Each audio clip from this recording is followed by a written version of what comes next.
Hi, once again, I'm Sydney, and I am a servant of the Almighty God, continuing this series on recognizing God's omnipotence. Today, in this episode, I want to talk about knowledge and memory. See, as a software engineer, I know, even with encryption and all of that stuff, information has to be stored somewhere, right? So we have memory where we store information. In the case of us, we learn things and it's stored there. And so it's not just intuitive to do some complex task. And so we are very familiar, when you think about it, about memory and knowledge. You know something, it's stored in your memory. You were taught, you were trained. Even we talk about muscle memory. Well, there is something else, just like with DNA, and bear with me a little bit here. Like with DNA, we always knew that there was something that connected parents to kids, something that made them resemble and you can identify. Then we found out, oh, that's DNA. It's all stored in the genes and stuff. Similarly, we must recognize knowledge has to be stored somewhere. And so when I talk about the complex and the simple, complex, like us, we have to learn things. But God is amazing for simple things like spiders, snakes, frogs, even butterflies. And remember, some of these things, they go through a metamorphosis, right? Because, a butterfly from a caterpillar through a chrysalid into a butterfly. But there is memory, right? Knowledge, which must be stored in memory somewhere, because the butterflies know what to do.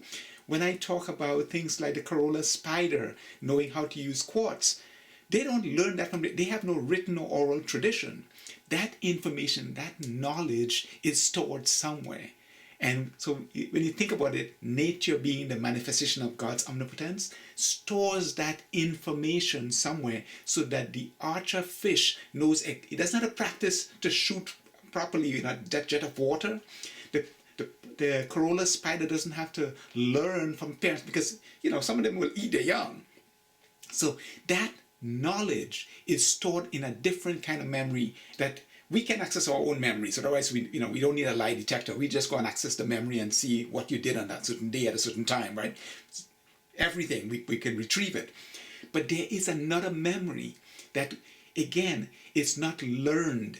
This is not based on experience. There is nothing learned. It's some type of knowledge that frogs, birds, butterflies, the simple things God has implanted. He has bestowed upon them a certain amount of knowledge. And like I said, it's magical when you think about it. It goes right through metamorphosis. A tadpole, into a frog. The frog knows. Same thing with a butterfly. So this is amazing capabilities, and we must recognize these things. It's around us and we take it for granted. But these are examples, that knowledge that is implanted or imparted to these simple creatures, worms. All of these things are simple, and it seems the more complex you are, an elephant has to learn. We have to learn, but he has implanted that knowledge so that it can benefit them. And we know about it when they talk about, like the birds, they don't have to plant things. He places things there for their benefit to show his love. And that's why, he loves us. And we should return that by recognizing all through nature the manifestation of his omnipotence.